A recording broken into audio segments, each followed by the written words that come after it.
Kiva, että olette kaikki täällä. Tänään puhumme väsymyksestä. Miksi olemme niin usein väsyneitä jopa tauon jälkeen? Aihe kulkee monen mukana joka päivä, siksi haluamme tutkia sitä rauhassa. Kyllä. Kuulen tämän kysymyksen usein. Ystävät, kollegat ja jopa lapset sanovat olevansa väsyneitä. Minua ihmetyttää, että väsymys on niin arkipäivää. Tänä aamuna nousin aikaisin. Silti olin väsynyt 8 tunnin unesta huolimatta. Tunnistatko tämän? Ehdottomasti. Eilen nukuin jopa 9 tuntia. Silti herätessäni tunsin oloni betoniksi. Se oli outoa, pää oli hidas ja silmät raskaat. Joskus ajattelen, että väsymyksellä on monta muotoa. On pehmeä, mukava väsymys. Sitten on kova, lamauttava väsymys. Ne tuntuvat erilaisilta. Totta. Muistan lapsuuspäivät. Silloin väsymys oli usein kaunis merkki.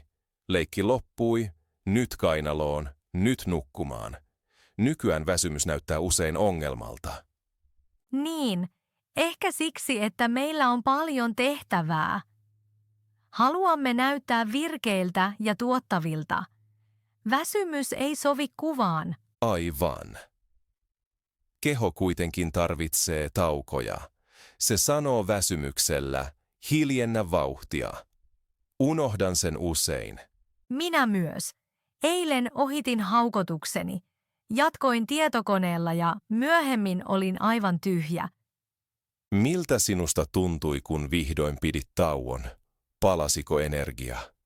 Hieman. Makasin 10 minuuttia sohvalla. Silmät kiinni, ei mitään tekemistä. Sen jälkeen pää oli kirkkaampi. Mutta perusväsymys jäi. Se oli hiljaisempi, mutta yhä läsnä. Kiinnostavaa. Minua auttaa joskus raikas ilma. Lyhyt kierros korttelin ympäri. Sen jälkeen silmäni tuntuvat hereillä. Tunnistatko tämän? Kyllä, ehdottomasti. Avaan usein ikkunan ja hengitän syvään. Se auttaa hetken, mutta se ei korvaa unta. Olet oikeassa. Uni on paras lääke. Moni ei silti löydä hyvää rytmiä. Puhumme siitä pian. Juuri niin, se sopii hyvin. Ehkä löydämme pieniä ideoita. Mutta ensin haluan kysyä kuuntelijoilta, milloin te olette väsyneimmillänne? Aamulla, päivällä vai myöhään yöllä? Hyvä kysymys. Kirjoittakaa meille. Olemme uteliaita. Ehkä löydämme kuvioita. Mika, miltä sinusta tuntuu juuri nyt? Tunnen pientä iltapäiväväsymystä. Ääneni haluaa silti puhua. Tämä on podcast Energiaa. Se tulee usein, vaikka keho on väsynyt. Tunnistatko tämän lavalla? Tunnistan. Adrenaliini auttaa hetken. Sitten tulee notko. Juomme siis myöhemmin teetä, mutta nyt jatkamme tutusta väsymyksestä. Kyllä, palataan heräämishetken tunteeseen. Ensimmäinen signaali kertoo usein paljon. Joskus nousen ja tiedän heti, tänään on raskas, vaikka päivä on vasta alussa. Tiedän sen. Keho puhuu aikaisin. Emme usein kuuntele. Siitä pitäisi puhua lisää. Ehkä seuraavassa osassa olemme maalanneet väsymyksen ensimmäisen kuvan. Se tuntuu tutulta. Niin, se kulkee kanssamme kuin hiljainen ystävä. Ei aina toivottu, mutta aina läsnä. No niin, puhutaan tavoistamme. Mitä teet aamulla ensin, Anna? Nousen rauhassa, avaan ikkunan ja päästän raikasta ilmaa sisään. Se on aloitukseni. Kuulostaa hyvältä. Minä hyppään usein suoraan suihkuun. Kylmä vesi herättää minut kunnolla. Suihku auttaa, kyllä. Sen jälkeen juon lämmintä vettä sitruunalla. Opin sen ystävältäni. Mielenkiintoista. Minä juon ensin kahvin. Ilman kahvia minulta puuttuu vauhti. Ehkä minun pitäisi kokeilla vettäkin. Kokeile vain. Joskus pelkkä lämmin vesi riittää. Sen jälkeen syön kaurapuuroa hedelmien kanssa. Se pitää pitkään kylläisenä. Minulla on leipää ja juustoa. Ei kovin luovaa, mutta hyvää. Myöhemmin huomaan, että nälkä tulee nopeammin. Ehkä enemmän proteiinia auttaisi, mutta jokainen keho reagoi eri tavalla. Minulta vei vuosia löytää oma rytmini. Totta. Ennen söin myöhään illalla, sitten nukuin huonosti. Nyt syön viimeistään kello 8. Tiedän tuon. Raskas ateria jää vatsaan pitkäksi aikaa. Kevyt välipala auttaa usein paremmin. Puhumme paljon ruuasta, mutta liike on myös tärkeää. Pyöräilen töihin. Hienoa. Minä kävelen yleensä bussille. Se on 10 minuuttia. Ei paljon, mutta parempi kuin ei mitään. Päivällä yritän venytellä hetken. Esimerkiksi pyöritän hartioita. 5 minuuttia tuo uutta energiaa. Teen joskus pienen joogatauon. Seuraan helppoa videota, sen jälkeen selkä tuntuu rennolta. Rakkaat kuuntelijat, onko teillä minitreenejä toimistossa? Kirjoittakaa meille vinkkinne. Keräämme mielellämme ideoita. Toinen asia on valo. Talvella aurinkoa puuttuu usein. Istun silloin mahdollisimman lähellä ikkunaa. Minulla on pieni päivänvalolamppu. Aamulla laitan sen läppärin viereen. Se auttaa pysymään hereillä. Halusin ostaa sellaisen myös. Monet vannovat sen nimeen. Ehkä kokeilen pian. Siirrytään taukoihin. Käytän tekniikkaa. 50 minuuttia työtä, 10 minuuttia taukoa.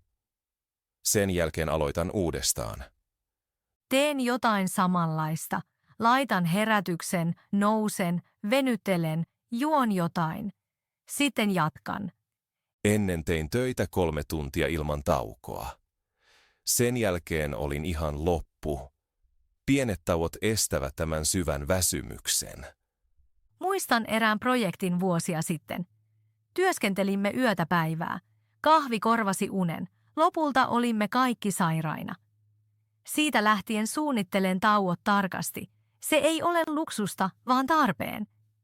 Kiitos kun jaoit. Tällaiset muistot näyttävät, miten tärkeä tasapaino on. Oletko myös muuttanut nukkumistapojasi? Kyllä.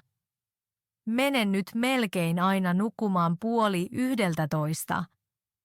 Laitan puhelimen pois ennen sitä. Yritän olla katsomatta näyttöjä tuntiin ennen unta. Se ei onnistu joka päivä. Kukaan ei ole täydellinen. Tärkeää on yrittää. Joskus luen kirjaa. Silloin rauhoitun. Myös musiikki voi auttaa. Kuuntelen hiljaisia pianokappaleita. Niiden kanssa nukahdan nopeasti. Rakkaat kuulijat, mikä auttaa teitä nukahtamaan? Kirjoittakaa meille, kiitos. Opimme mielellämme toisiltamme. Huomaamme, että pienet muutokset tekevät eron. Jotkut vaikuttavat heti, toiset vasta viikkojen päästä. Niin, ja jokaisen tie on yksilöllinen. Yhtä reseptiä kaikille ei ole. Se rauhoittaa minua. Tässä päättyy katsauksemme tapoihin. Kohta puhumme siitä, mitä muut ihmiset sanovat väsymyksestä.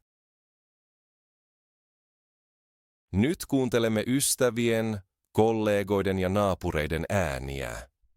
Mitä kuulemme usein? Yksi kollega sanoo joka aamu, tarvitsen 3 kahvia, muuten olen käyttökelvoton. Tämä lause jää mieleen.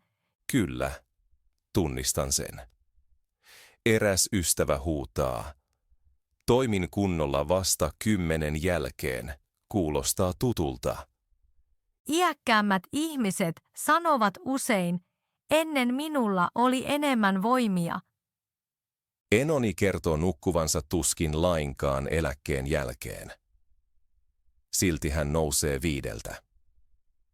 Mielenkiintoista.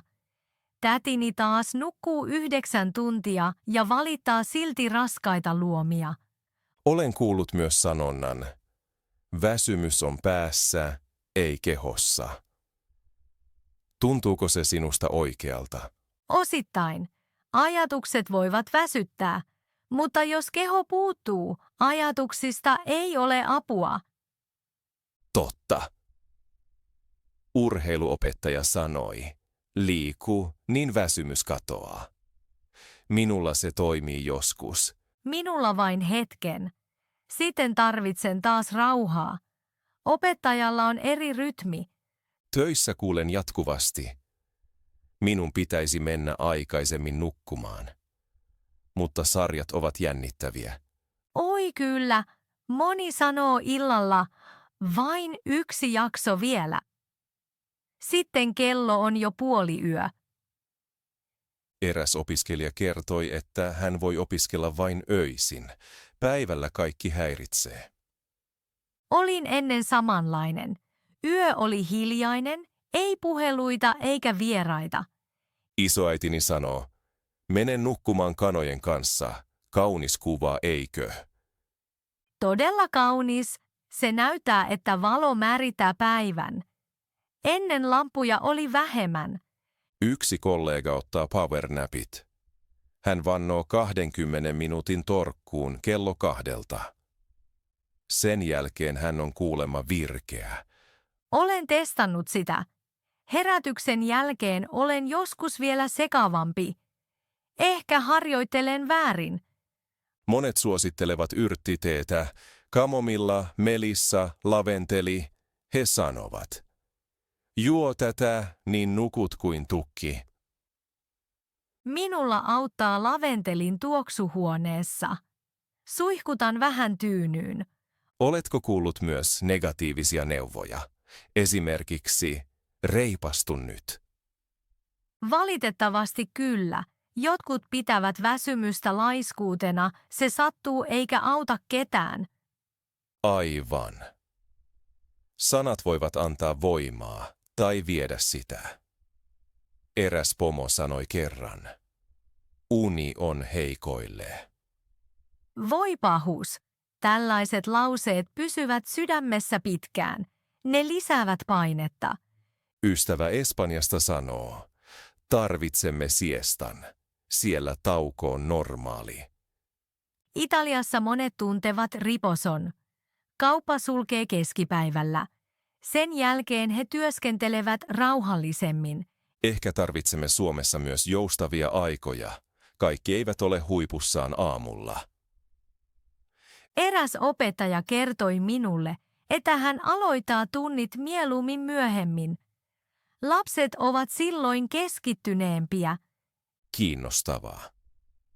Samaan aikaan monet yritykset aloittavat jo 7. Siinä syntyy ristiriitaa. Mietin, ovatko kuulijat kuulleet samanlaisia mielipiteitä, jakakaa ne kanssamme. Hieno idea. Joskus pelkkä kuunteleminen auttaa. Tieto siitä, ettei ole yksin, rauhoittaa. Kyllä. Kun kuulen, että muutkin kamppailevat, tunnen oloni ymmärretyksi. Sanat luovat kuvia. Ne voivat tehdä väsymyksestä pienemmän tai suuremman. Siksi valitsemme tänään selkeät, ystävälliset sanat. Ehkä se tekee pienen eron. Luulen, että olemme keränneet paljon ääniä. Puhutaan pian päivän energiasta. Puhumme nyt siitä, miten energiamme liikkuu päivän aikana. Aivan. Jotkut tunnit tuntuvat kevyiltä, toiset raskailta kuin lyijy. Olen tarkkaillut kehoani jo pitkään. Aamulla olen hidas kuin sumu. Noin 9 pää herää. Ideat hyppivät kuin pienet linnut. 11 aikaan käyrä laskee taas vähän. Silloin auttaa omena ja vesi. Lounaan jälkeen tulee usein notko. Luomeni haluavat sulkeutua. Jos kävelen silloin, energia nousee vähän. Myöhään iltapäivällä tunnen tasapainon. Kello 5 eteenpäin olen tuottava. Se kestää noin 2 tuntia. Sen jälkeen tyhjenen nopeasti. Ilta kuuluu rauhallisille tehtäville. Lukemista, hiljaista musiikkia, ehkä lautapeli. Myöhään yöllä olen pelkkä kuori. Minulla kuvio on toisenlainen. Herään usein yhtäkkiä kirkain silmin. Ensimmäiset 2 tuntia lentävät ohi. Kirjoitan sähköposteja, suunnittelen tapaamisia, kaikki tuntuu kevyeltä. 10 aikaan tunnen ensimmäisen vastuksen. Silloin keitän teetä ja venytän kädet. Lounas tuo uutta puhtia, jos syön ulkona. Sen jälkeen noin 2:30 laskeutuu verho. Ajatukseni liikkuvat kuin paksussa keitossa. Lyhyt torkku auttaa joskus. Jos se ei onnistu, kuuntelen inspiroivaa musiikkia. 5 maissa alkaa luova vaiheeni. Maalaan, kirjaan ideoita, soitan mielelläni. Myöhemmin 8 jälkeen käyrä laskee jyrkästi. Silloin tarvitsen hiljaisuutta ja lämmintä valoa. 11 nukahdan yleensä. Mielenkiintoista, meillä on eri huiput. Uskotko, että tietoisuus muuttaa käyrää? Luulen niin. Kun tunnistan pohjakohdan, suunnittelen kevyitä tehtäviä. Silloin en tunne syyllisyyttä. Päivä pysyy joustavana. Ennen taistelin väsymystä vastaan. Nyt otan sen kilveksi. Se näyttää rajani. Se tuo rauhaa mieleen. Pidän tuosta kuvasta. Väsymys kilpenä eikä vihollisena. Se kuulostaa lempeältä. Kyllä, ja ystävällisyys itseä kohtaan säästää energiaa. Ankaruus vie voimia. Aloitin hiljattain pienen vihkon. Joka tunti kirjaan siihen 1 sanan olostani. Esimerkiksi selkeä, raskas, hermostunut, kevyt. Viikon kuluttua näen kuvioita. Maanantai-aamu on usein harmaa. Torstai-ilta usein virkeä. Se yllättää minut. Luulin aina, että perjantai on paras päiväni, mutta muistiinpanot näyttävät muuta. Tiedot auttavat sopimaan tapaamiset paremmin. Tärkeät palaverit laitan nyt keskiviikolle kello 10. Silloin olen listan mukaan terävin päässäni. Kollegat huomaavat eron. Se on fiksu menetelmä. Ehkä kokeilen myös energiapäiväkirjaa. Rakkaat kuuntelijat, oletteko jo kirjanneet Energia-Anne? Jakakaa kokemuksenne mielellämme. Tunnen energian usein vatsassa. Kun olen rento, hengitän syvemmin.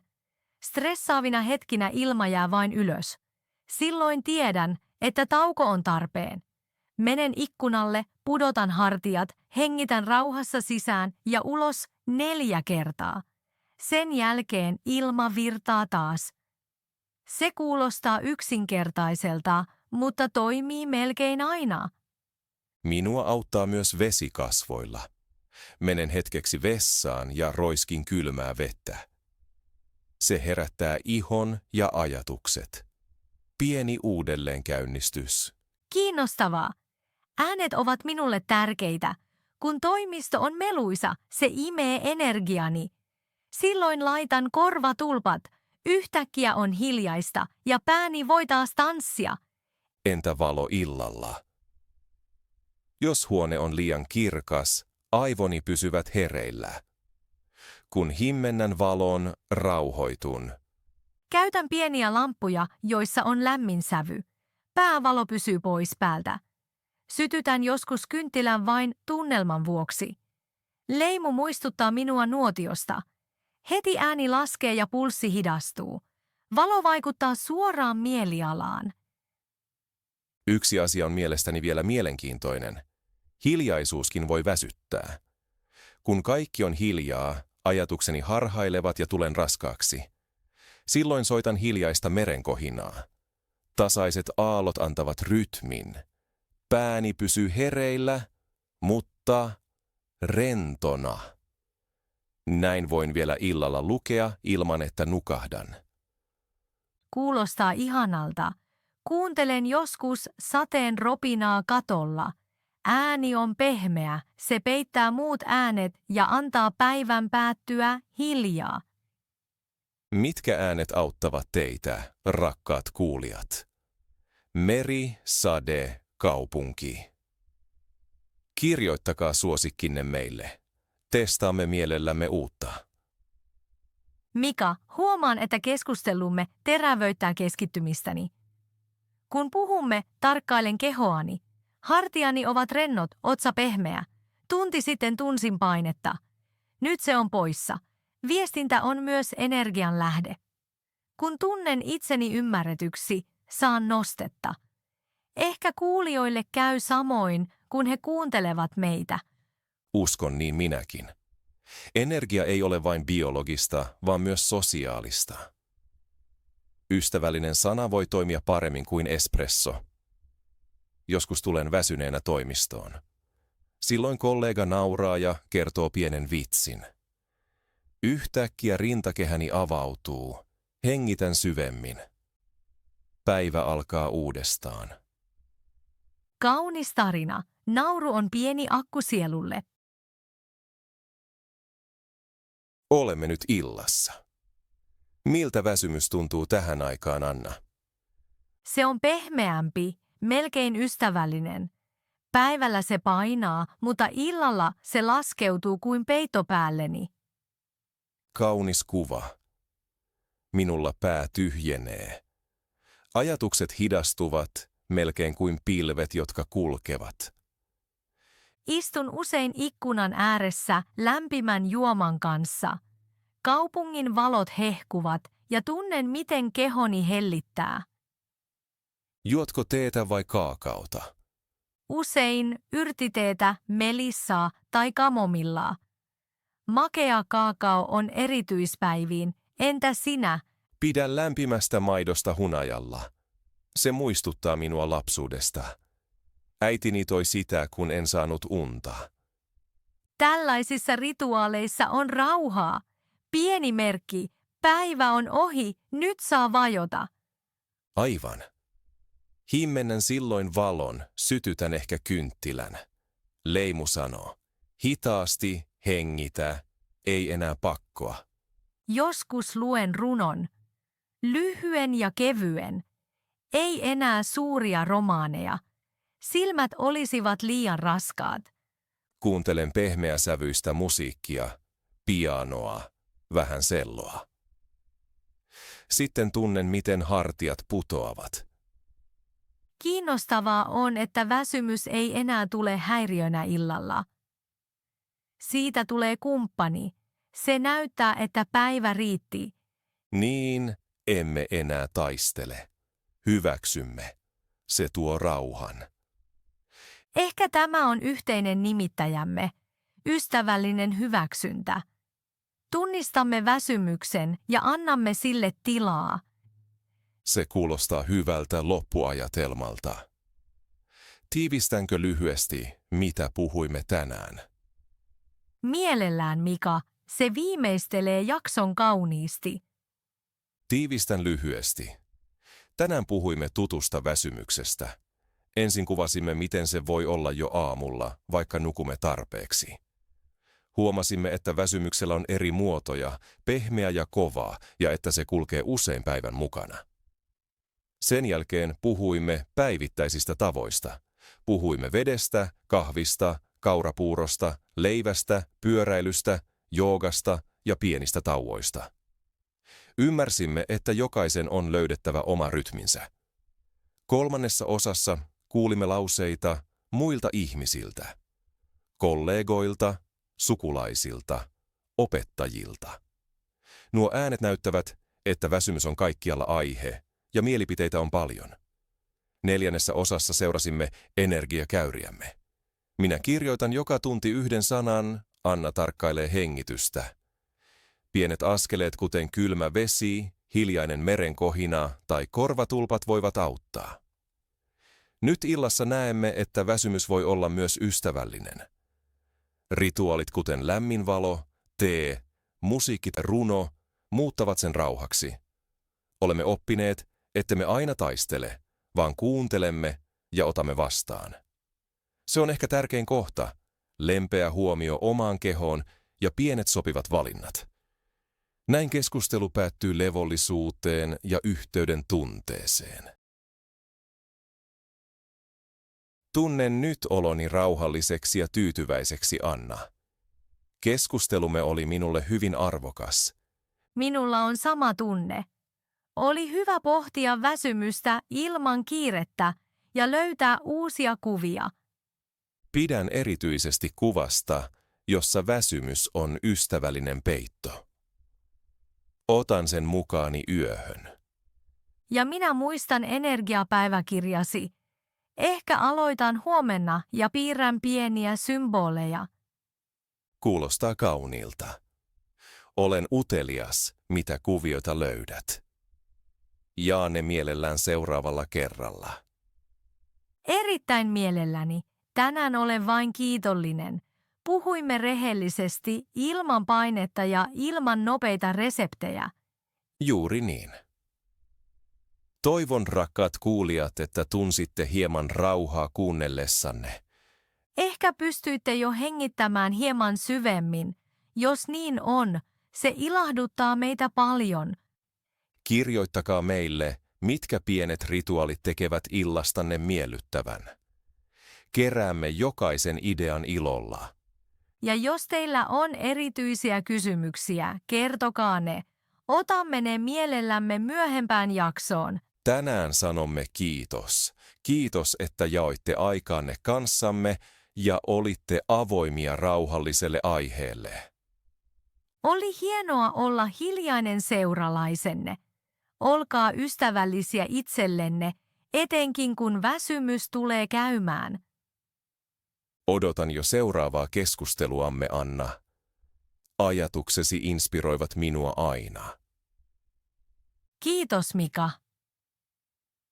Annan mielelläni kohteliaisuuden takaisin. Yhteistyö kanssasi tuntuu kevyeltä. Suljemme nyt illan. Pitäkää hyvää huolta itsestänne, nukkukaa, nähkää unia, kerätkää voimia. Kuulemme pian taas. Siihen asti toivotamme teille paljon rauhallisia minuutteja. Hei hei ja hyvää yötä!